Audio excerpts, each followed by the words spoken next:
Buenos días a todos. Estamos en Romanos 9. Romanos 9. Vimos en Romanos 8, los dos domingos anteriores, ¿verdad? El anterior y el otro, Romanos 8, un capítulo, como ya dije, que podemos decir que es un himno de victoria, ya que también dije que Romanos 8 lo que nos va a mostrar es que la vida guiada bajo la dirección del Espíritu es superior a la vida carnal, ¿verdad? Y no solo eso, sino que podemos controlar nuestra vida carnal, esa ley que Pablo dice en el 7 que hallaba en sus miembros, que le llevaba a hacer lo que no quería, pues se puede controlar por el poder del Espíritu Santo, ¿verdad? Bueno, ahora en el 9, Pablo va a hablar fundamentalmente de Israel, de su pueblo. Si antes ha estado en el 8 hablando en general sobre la vida del Espíritu, ahora va a hablar de la elección de Israel y por supuesto va también a hablar de que la justicia es por medio de la fe, al final. En los 3 primeros versos de Romanos 9 dice lo siguiente: verdad digo, en Cristo no miento, y mi conciencia me da testimonio en el Espíritu Santo, que tengo gran tristeza y continuo dolor en mi corazón, porque deseara yo mismo ser anatema, separado de Cristo, por amor a mis hermanos, los que son mis parientes según la carne.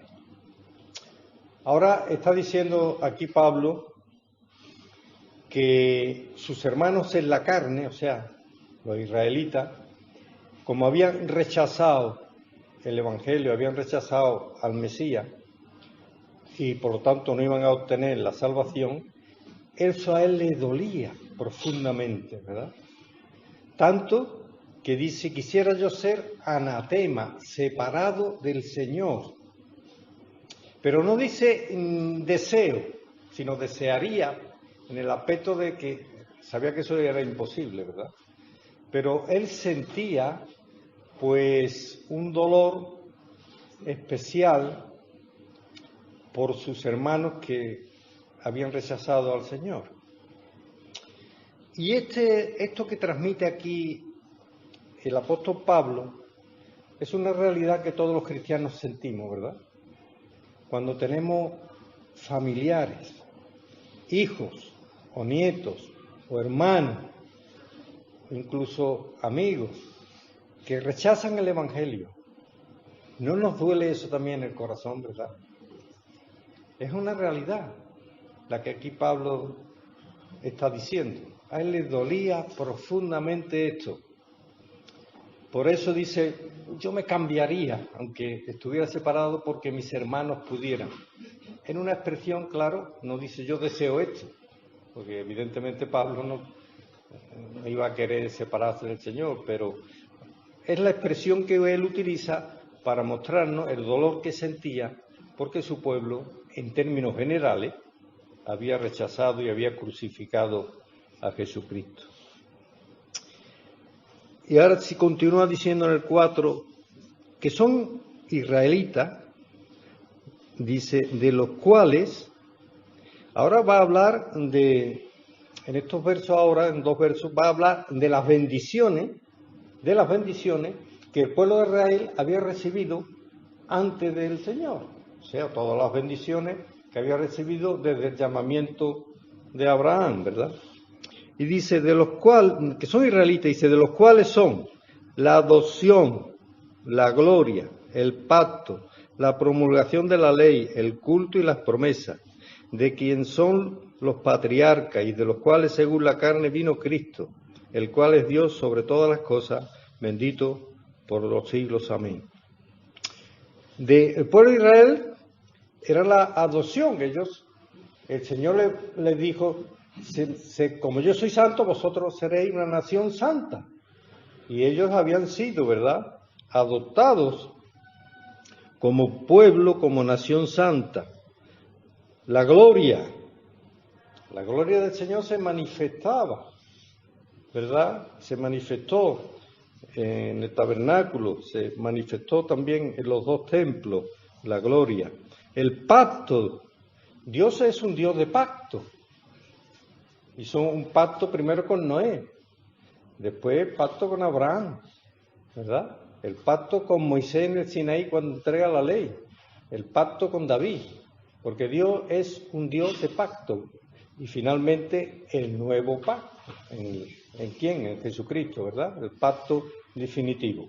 Bueno, pues ellos habían tenido ese privilegio de tener todos esos pactos con el Señor. La promulgación de la ley. La promulgación de la ley la reciben el pueblo de Israel en el Sinaí, pero su misión era también llevar esa ley a los demás pueblos. No era solamente una ley para ellos, sino que ellos tenían también que dar ese testimonio de esa ley que habían recibido. El culto, la adoración. Dios le había diseñado el tabernáculo, diseña después el templo y Dios le enseña cómo quieren que le adoren. Eso también es un privilegio que ellos reciben. Y las promesas, ¿cuántas promesas recibió el pueblo de Israel, verdad? Sobre la tierra prometida, etcétera, multitud de promesas que ellos pues muchas veces recibieron. Y después lo más importante de todas las bendiciones que el pueblo de Israel había recibido es que de su descendencia viene Jesucristo, como hemos estado viendo, ¿verdad? Antes en Crónicas, como también de la descendencia carnal, pues viene Jesucristo. Es la mayor bendición que ellos, ¿verdad?, habían recibido. Entonces ahora en el 6 dice, no que la palabra de Dios haya fallado. Dice, porque no todos los que descienden de Israel son israelitas, ni por ser descendiente de Abraham son todos hijos, sino en Isaac te será llamada descendencia. Y ahora está diciendo, es que la palabra de Dios ha fallado, porque claro, el pueblo en general falló.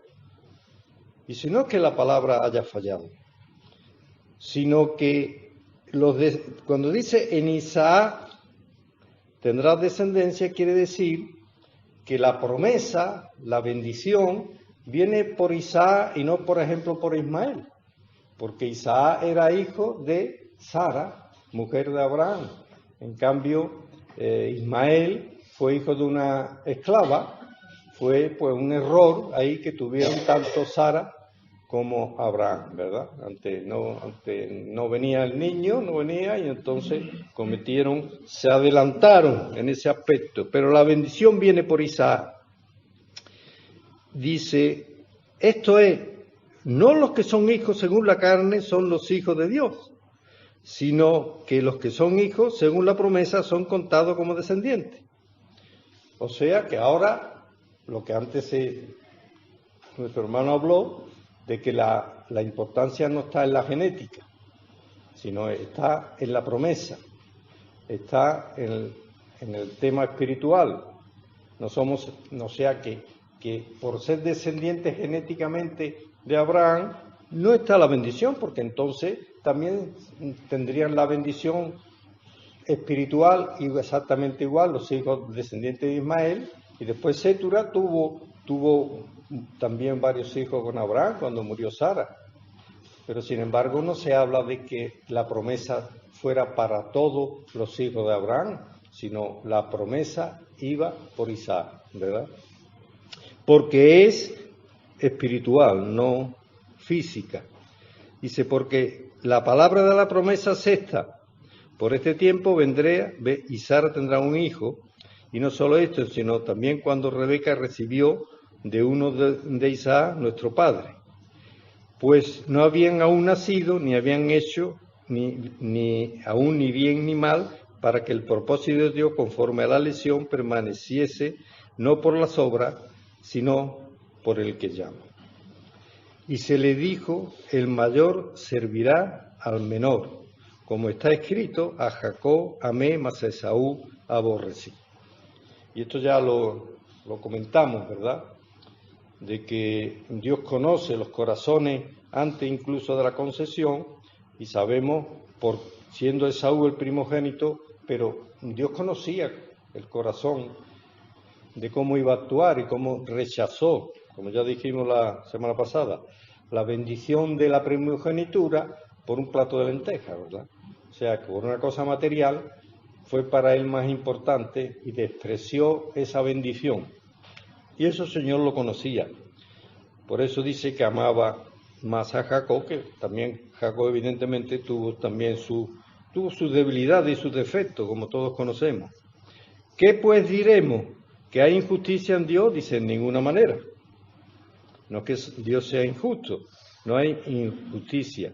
Pues a Moisés dice, tendré misericordia del que yo tenga misericordia y me compadeceré del que yo me compadezca. Y ahora vienen después unos versos, cuando habla vamos a ir viendo, cuando habla de los vasos de ira y los vasos de oro, que son versos que hablan de la soberanía de Dios. Pero son versos que tenemos que verlos con mucho cuidado, ¿verdad? Con mucho cuidado, como ahora veremos. Dios evidentemente es soberano, por supuesto. Y Dios dice, tendré misericordia del que yo tenga misericordia. Porque la palabra de Dios nos dice, por cuanto todos pecaron y están destituidos de la gloria de Dios. Y Dios es soberano. Pero también la palabra de Dios nos dice de que Dios no quiere de que el impío muera, de que Dios no hace acepción de personas. Entonces hay que saber conjugar para no caer en el tema de la predestinación, de este sí y este no, porque yo soy soberano, ¿verdad? Dice, así que no depende de la obra, ni del que corre, ni de las cosas que hagamos, sino que Dios tiene misericordia, porque la salvación es siempre por gracia, por misericordia. Porque la Escritura dice a Faraón, para esto mismo te he levantado, para mostrar en ti mi poder y para que mi nombre sea anunciado por toda la tierra. De manera que quien quiere tiene misericordia, al que quiere endurecer, endurece. A Faraón, dice cuando le vimos Génesis, ¿verdad?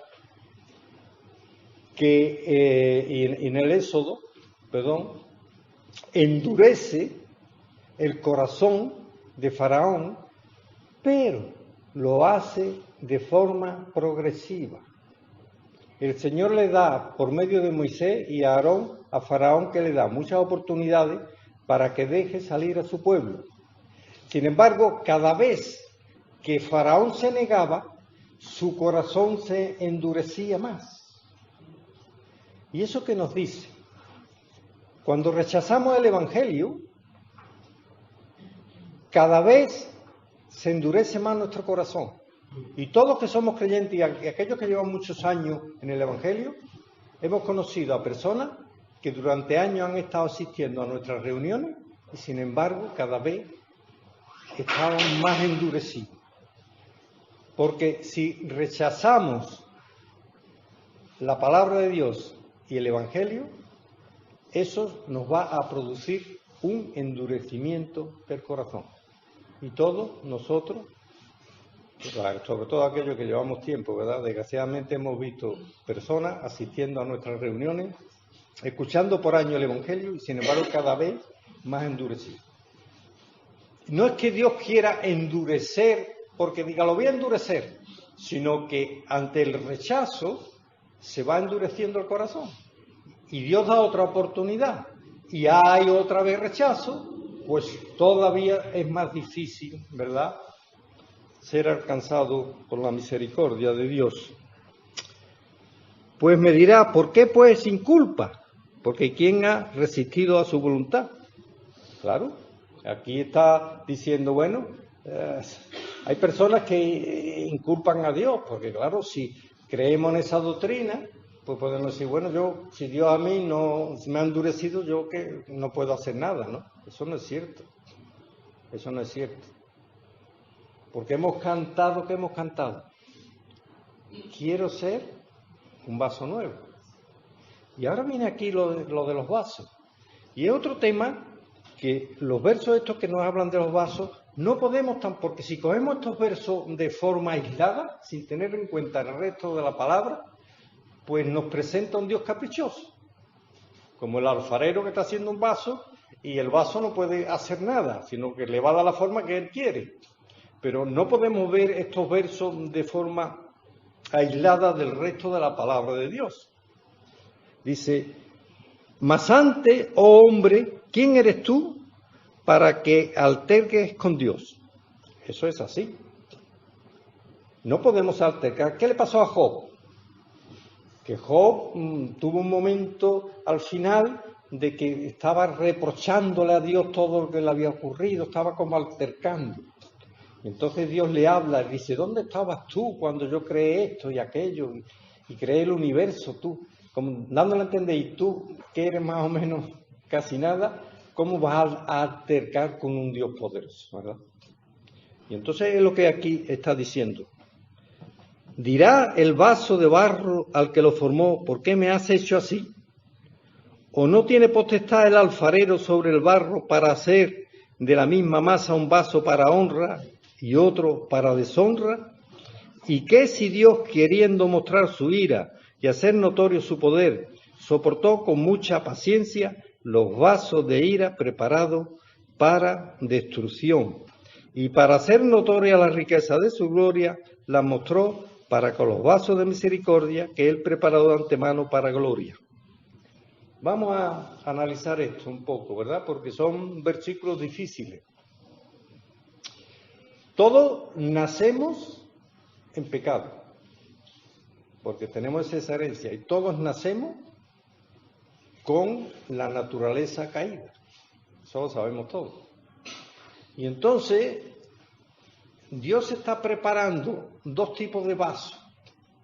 Los vasos de honra y los vasos de deshonra.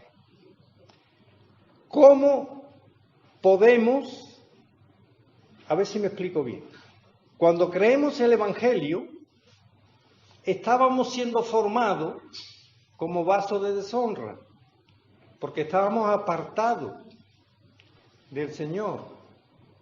Y cuando por medio del Evangelio, por medio de la conversión y por medio del sello del Espíritu Santo y el proceso de santidad, ahora Dios va a preparar ese vaso que iba a ser de ira o de perdición, lo va a transformar en un vaso de gloria, ¿verdad?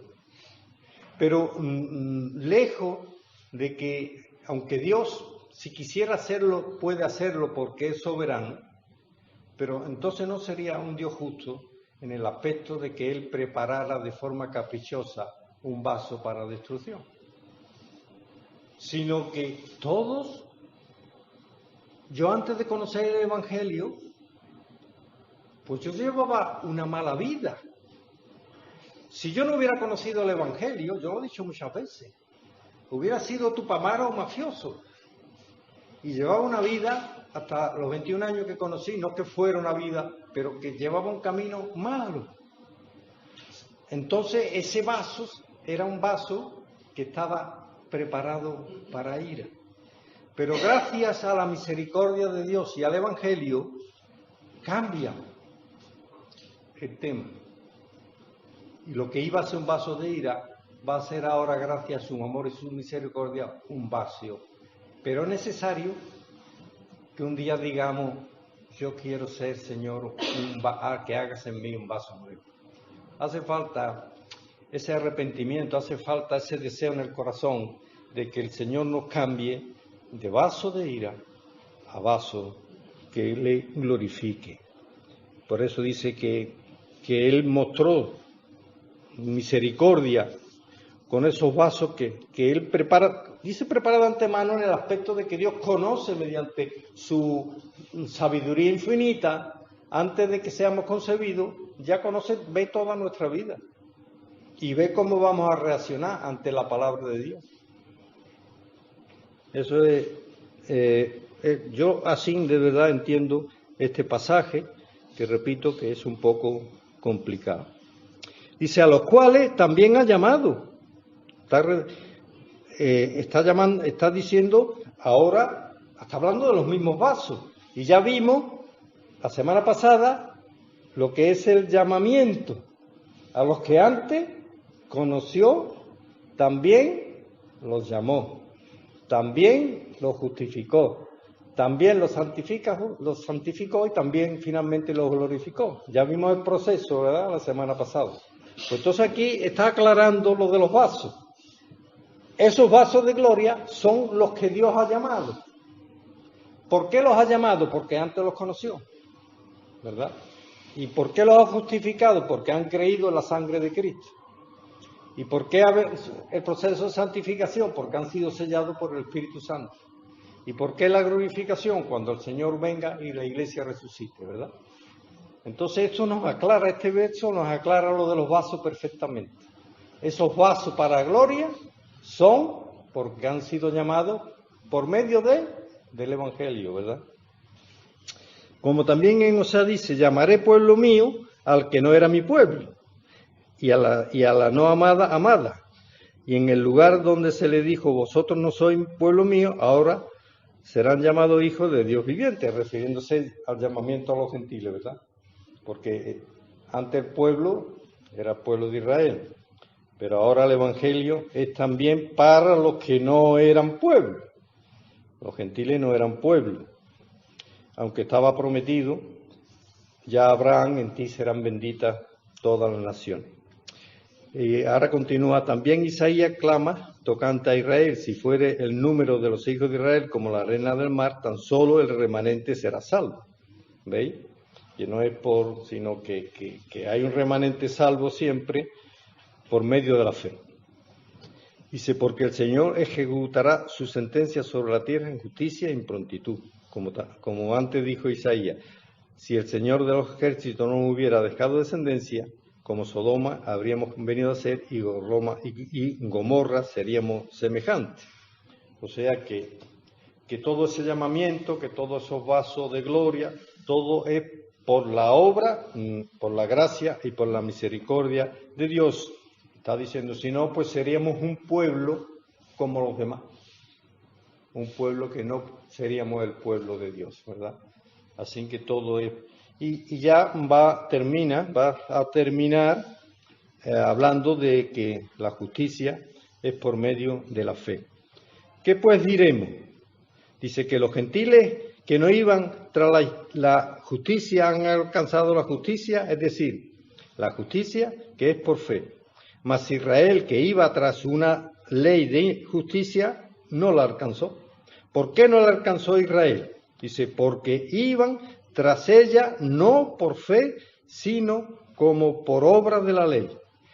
Pues tropezaron en la piedra de tropiezo, como está escrito, esta piedra de tropiezo era el Señor en ese momento para el pueblo de Israel que le rechaza. De aquí pongo en Sión piedra de tropiezo y roca de caída, y el que creyere en él no será avergonzado. Luego aquí finalmente remacha que la salvación es por medio de la fe y que no por medio de las obras se podía alcanzar la salvación, porque si hubiera sido posible, pues Jesucristo no hubiera tenido que venir, ¿verdad?, y morir en la cruz. Bueno, pues, ¿cómo estamos de tiempo? No, es que quiero... del capítulo 8, ¿verdad?, van a ser 5 minutos, que vimos el domingo pasado. Hay un verso, el verso 28, que no lo desarrollé por falta del tiempo, no lo desarrollé bien, pero es muy interesante lo que voy a decir. Dice el verso 8, y sabemos que a los que aman a Dios, todas las cosas le ayudan a bien. Esto es, a los que conforme a su propósito son llamados. Todas las cosas, las buenas y las malas. Y voy ahora a analizar un poco la historia de José que se ha tocado, para que veamos cómo Dios utiliza las circunstancias adversas para el bien de su pueblo. José, como sabemos, pues era, al ser hijo de la mujer perdona, que estoy un poco pillado. No. de Raquel, estoy resfriado. De Raquel, pues era, por así decirlo, uno de los hijos del hijo quizás más amado. Y esto creó pues problemas con los hermanos, de envidia, dice la palabra. Entonces, hay momentos en que los hermanos están pactando, creo que en Siquem, ¿no? En Siquem, y el padre manda a José para que vaya a ver cómo estaban pactando y que le informara. Cuando llega José allí, resulta que los hermanos no están. Y se encuentra a un hombre en el camino, dice, andando por allí buscando a los hermanos, que le dice, no, tus hermanos no están aquí. Yo le escuché decir que se iban, creo que a Dotán, a otra región que era mucho más lejos. Entonces, ya lo primero, si José no hubiera encontrado a este hombre, pues seguramente se hubiera vuelto, ¿no?, con su padre y no hubiera sido vendido. Después, como este hombre le da esta información, y todo este tema que voy a desarrollar para que veamos cómo Dios controla nuestra vida para nuestro bien. Ahora José va a los hermanos, como todos sabemos, los quieren matar, pues creo que fue Judá, ¿no?, el que evitó de que lo mataran, lo meten en la cisterna. Rubén, ¿no? Fue Rubén. Bueno, Judá es que lo vende. Ah, vale, fue Rubén. Pero Rubén no estaba allí, creo. Cuando venden, no. Eso es, cuando lo venden no estaba. La cosa es que seguramente José estaría allí en la cisterna, pues orando al Señor. Bueno, pues ahora es vendido a los ismaelitas, llega a Egipto y es vendido de esclavo. Todo esto negativo para José. Luego tiene el problema con la mujer de Potifar. José va a la cárcel. Y la cárcel, José, seguramente que se llevó años, seguramente él oraba al Señor. Sin embargo, el Señor no le contestaba. Aunque la palabra dice que el Señor estaba con él, pero vamos a ver la situación de José, negativa. Y ahora el Señor de modo que hace que el copero y el panadero del rey sean introducidos en la cárcel. Y tienen unos sueños que José, ¿verdad?, los interpreta. Y entonces cuando estos hombres, para que veamos cómo Dios va moviendo los hilos de todo, y todas estas cosas aparentemente eran negativas para él. Se llevó años en la cárcel. Y ahora pues resulta que se van el panadero y el copero, y se olvidan de José. Sigue allí en la cárcel. Hasta que Dios hace de que el faraón tuviera un sueño y que nadie se lo interpretara, y entonces el copero se acuerda. Y dice, pero a mí en la cárcel había un hebreo, esclavo, que me reveló el sueño. Si esto no hubiera ocurrido, lo más seguro es que José hubiera quedado en la cárcel de por vida. Sin embargo, después sale, interpreta el sueño, ¿verdad?, de Faraón, y Faraón lo eleva a gobernador de Egipto. Y después, bueno, ya sabemos todo lo demás. Cuando vienen, ahora se declara un hambre tremenda, los hermanos vienen por trigo a Egipto, y cuando ya al final José se declara a sus hermanos y llora y se reconcilia con ellos, le dicen, no fueron ustedes los que me enviaron aquí, fue el Señor, porque si no hubiera yo venido aquí, seguramente todos hubiéramos muerto de hambre, ¿verdad? Y entonces todas esas cosas negativas, vemos la mano de Dios cómo está preparando todo. Y muchas veces nos ocurren cosas que no las entendemos. Pero la palabra dice que los que a Dios aman, todas las cosas le vienen a bien. Y al final, ¿qué ocurrió? Volvió Jacob con toda su familia, se asentaron en una de las tierras más fértiles de Egipto y el pueblo de Israel fue salvo. Y pudieron crecer y, en fin, ya sabemos toda la historia, ¿verdad? Entonces, lo que quiero decir es que tengamos en cuenta esto, ¿verdad? Que muchas veces que nos ocurren problemas que no entendemos, que no comprendemos, es porque Dios está preparando acontecimientos futuros que van a ser mejores y que son necesarios que ocurran esas cosas. ¿Para qué? Para que al final el Señor transforme ese mal o esa dificultad, la transforme en algo positivo. Así que hay muchas historias en la palabra de Dios sobre este tema, ¿verdad? Pero la historia de José es especialmente que nos habla de que el sufrimiento Dios lo utiliza muchas veces para nuestro bien. Amén.